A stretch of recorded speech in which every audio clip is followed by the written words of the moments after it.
Guys నిన్న జరిగిన Haryana Steelers versus Telugu Titans match చూసే ఉంటారు. ఈ మ్యాచ్ చూసి నేనైతే ఫుల్గా ఎంజాయ్ చేశా. ఎందుకన్నది మీ అందరికీ తెలిసే ఉంటుంది.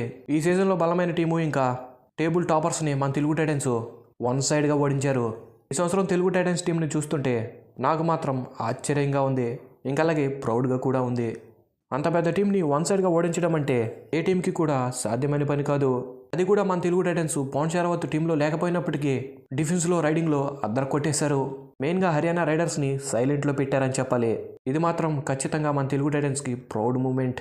నేను లాస్ట్ వీడియోలో ఈ రెండు టీంలకు సంబంధించి ప్రివ్యూ వీడియో చేశాను. అయితే ఈ వీడియో కింద ప్రతి ఒక్కరు కూడా మ్యాక్సిమం 90% తెలుగు టైటన్స్ గెలవదని కామెంట్లు పెట్టారు. నేను ఆ వీడియోలో పవన్ షరావత్ వస్తే ఓకే, రాకపోయినా కూడా తెలుగు టైటన్స్ హర్యానా మీద గెలుస్తారు అని చెప్పాను. ఎందుకంటే కబడ్డీ అనేది ఎవరు చెప్పలేం. ఆ రోజు మ్యాట్ మీద ఎవరైతే బాగా పర్ఫార్మెన్స్ చేస్తారో వాళ్ళే గెలుస్తారు. టీం స్ట్రాంగ్గా ఉన్నంత మాత్రాన గెలిచేరు. ఎవరైతే మంచి స్ట్రాటజీతో వచ్చి మ్యాట్ మీద మంచిగా పర్ఫార్మెన్స్ చేయగలుగుతారో వాళ్ళే మ్యాచెస్ గెలవడానికి అవకాశం ఉంటుంది.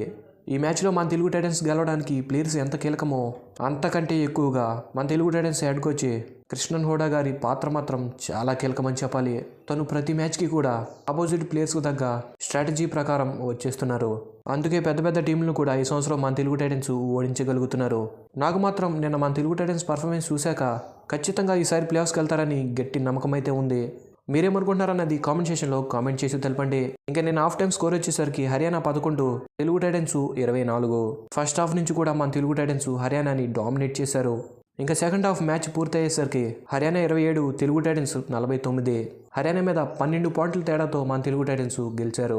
ఖచ్చితంగా మళ్ళీ చెప్తున్నాను, నిన్నటి మ్యాచ్లో హర్యానా మీద మన తెలుగు టైటన్స్ గెలిచారు అంటే, ఇంకా అలాగే ఈ సీజన్లో మన తెలుగు టైటన్స్ పెద్ద పెద్ద టీంలను కూడా ఓడిస్తున్నారు అంటే ఖచ్చితంగా దానికి క్రెడిట్ మాత్రం మన Telugu Titans head coach Krishnan Honda గారికి ఇవ్వాలి.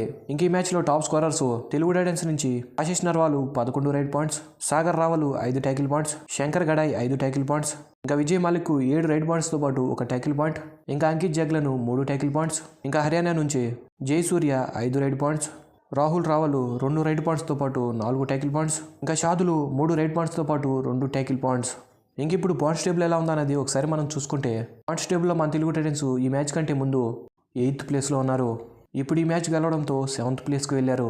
తెలుగు టైటన్స్ 10 మ్యాచెస్ ఆడి 6 మ్యాచెస్ గెలిచి 32 పాయింట్లతో 7th ప్లేస్లో ఉన్నారు. ఇంకా ఆ ప్లేస్లో నుంచి ముందుకెళ్లాలని మనమందరం కోరుకుందాం. వీడియో నచ్చితే ఒక లైక్ వేసుకోండి. ఇలాంటి అప్డేట్స్ మిస్ కాకుండా ఉండాలి అంటే ఫస్ట్ ఆఫ్ ఆల్ మన ఛానల్ని సబ్స్క్రైబ్ చేసుకుని ఉండండి.